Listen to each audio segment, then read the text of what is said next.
And we're back. It's nice to be back. It's NBA playoff time, so there's a lot to talk about. I'm sorry I've sort of been gone, but I had other shit to do. But let's get this started, man.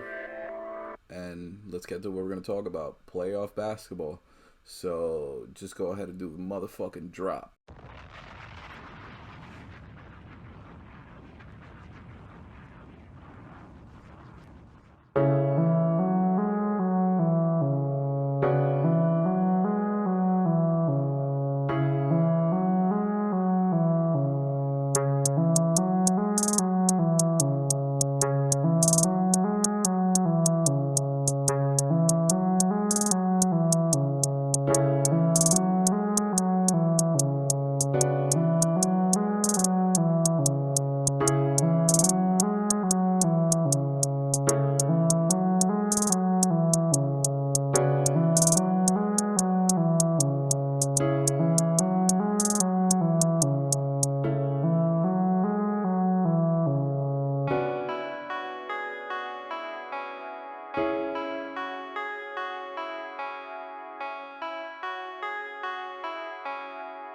Oh shit.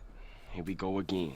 And we're back, ladies and gentlemen. We're back doing content. We're back doing whatever it is that we love to do. God damn it.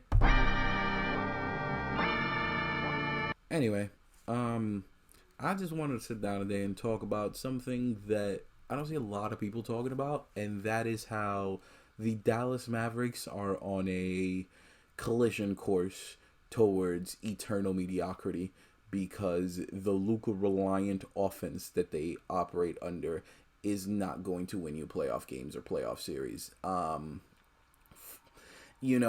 Doncic is one of these generational talents who could do everything. He to me is like a combination of James Harden plus LeBron.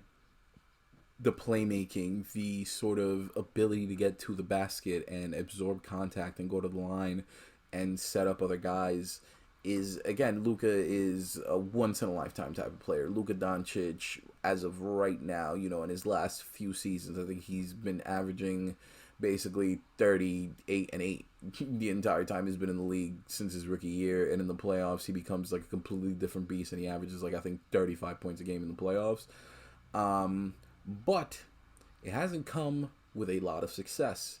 This is the first time he's gotten out of the first round, and he is now facing probably the best team in basketball in the Phoenix Suns, and they are down 2-0. It seems incredible to me that this team constantly keeps doing the same thing, which is giving the ball to Luka and basically letting him, take possession after possession and just sort of dribble, and either he'll make like a pass to a wide open guy when the shot clock is going down, or he'll make like a tough basket. But I don't think that is a sustainable method of winning within the NBA, especially during playoff basketball when you need everybody to be engaged. Funny enough, the best I've seen this team so far was actually when Luka was not playing, and Jalen Brunson and guys like Dwight Powell and Maxi Kleber and Dorian Finney-Smith, all these guys stepped up in a big way to take care of the Jazz, especially those first few games where Luka wasn't there. I don't know what it could be. At first I thought it was coaching, because I thought it was Rick Carlisle basically giving the ball to Luka the past few years and just telling him, hey, man, do what you do. And then all of a sudden, Jason Kidd comes in and he's the fresh face, and he is gonna implement his scheme or whatever. But it seems like it's a lot of the same things, which is, again, just give the ball to Luka and he'll make something happen. You cannot expect that. You can't expect to win that way. Let me actually look up the stats right now because it's something ridiculous. The last game that they had in terms of like everybody else who scored. Let's see. Okay. I'm pulling up the game stats now. Sorry about that. Let's see. They got blown out by 29 last game. Lucas scored 35.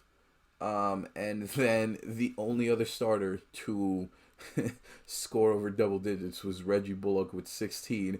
And then the other only guy on the team to score in double digits was Spencer Dinwiddie with 11. This box score looks atrocious. This box score looks like, again, he's not getting any help. But it's not even that he's not getting help, man. I feel like it's hard to find continuity within your offense and find a rhythm in which you could go ahead and sort of, you know, make a formidable team and a formidable offense. It's hard to get that rhythm when every other possession, one guy is dribbling the ball until the end of the shot clock, basically, and then he's basically deciding on the fly whether he's going to pass it, whether he's going to shoot it, or what type of play he's going to make. It doesn't seem like there is, like Golden State, there's a lot of motion in that offense. Even with Denver, there's a lot of movement. Like, all these other teams that have great offenses, you all these teams that have great offenses, you see them operate in a different way, and you see that other guys step up and contribute. Hell, even a great example would be the Phoenix Suns. I'm pretty sure that first game that they played against the Phoenix Suns, DeAndre Ayton went off. He had, if I'm not mistaken, DeAndre Ayton had 25. Devin Booker had 23, and Chris Paul had 19. That is a well-balanced effort from the three core guys on your team. And as of right now with the Dallas Mavericks, who are those core guys? Is it Jalen Brunson whenever he gets a chance to operate? Is it Dorian Finney-Smith? Like, who else is going to be next to Luka, who's going to be able to shoulder that offensive load, and not just shoulder it, but also have sort of a system ran through them from time to time. I noticed a lot with Porzingis. I know people have basically given up on Porzingis. I sort of have too. I don't think he is ever going to be capable of reaching the level that I thought he could reach, was an All-NBA type caliber player, but I don't think it's solely his fault that it didn't work out in Dallas. I think that a combination of his injuries and sort of his play style didn't really match with Luka, but I don't think that the coaching staff there or, Luka himself try to make it work. I don't know how Porzingis is. I don't know if he's a dickhead. Like, I don't know. But when you have a 7-footer who can shoot the ball, put it on the floor, and sometimes rim protect, like, he should be a bigger part of your offense. Again, it even felt like a lot of the times it was, a play's getting ran through Porzingis, but it's like a bad post up, and, you're kind of slowing the offense down. Like, again, no movement, no just trying to, get these guys open on the wing, get them rolling to the basket. It was just, stand in a corner, wait for Luka to pass you the ball, and if not, we're going to give you the ball in the low post and you get work, which, again, it doesn't seem like you're running a cohesive offense. And the thing is, Luka, being an European player, you think he'd be better at moving the ball. You think he'd be better at sort of taking a step back, because the way that it works in Europe, especially with the rules there where you can camp on the paint and stuff, you have to keep them all moving constantly. You can't just rely on one-on-one play throughout the entire course of a season. So I don't understand what is going on with these Dallas Mavericks to where, they can't figure it out. But I actually want to look this up because I think it would be an interesting stat in terms of, like, what are we looking at with Luka and what is his wow. This man last season had the 16th highest usage rate in NBA history. This man is on some Russell Westbrook, James Harden levels of ball handling and usage rate. Like, it is ridiculous to expect for, again, to have any sort of continuity in your offense or any sort of, just semblance of a team when one guy is dribbling the ball constantly. Again, this has never boded well for any team. Usually any team that sort of participates in this sort of scheme usually ends horribly. You could ask the Oklahoma City Thunder in 2017 with Russell Westbrook. You could ask the Houston Rockets over and over and over again with James Harden.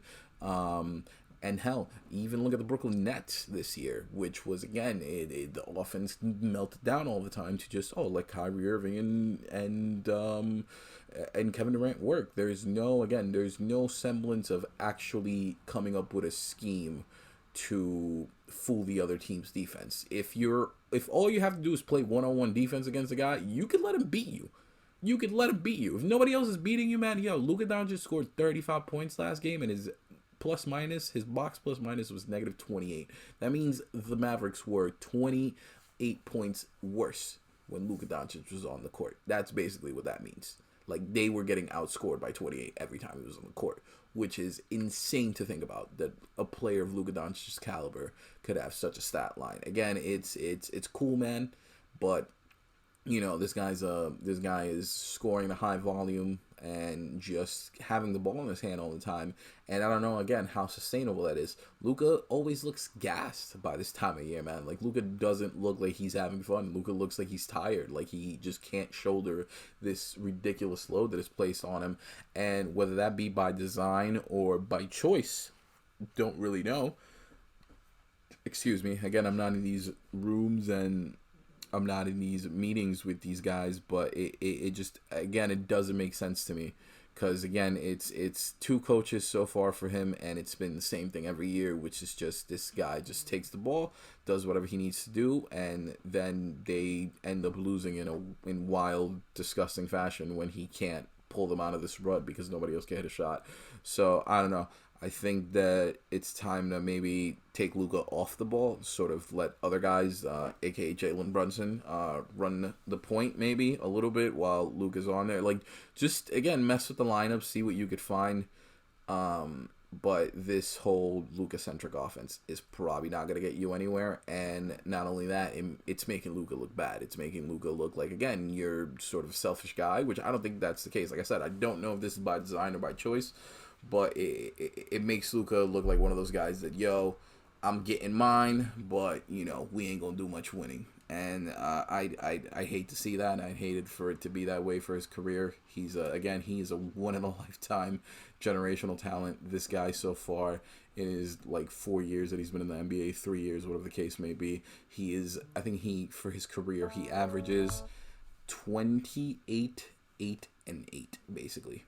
This year he averaged 28,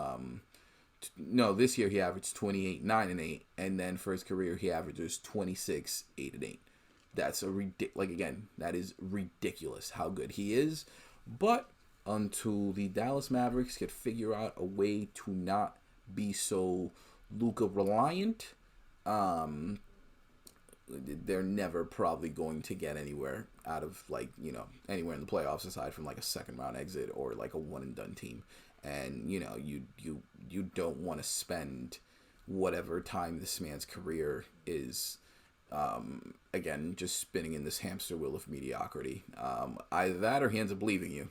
One of the two. So make your choice, Mark Cuban. What do you want to do? You want to go talk to them, or whatever the case you got to do? Jason Kidd. I don't know I don't know what they got to do.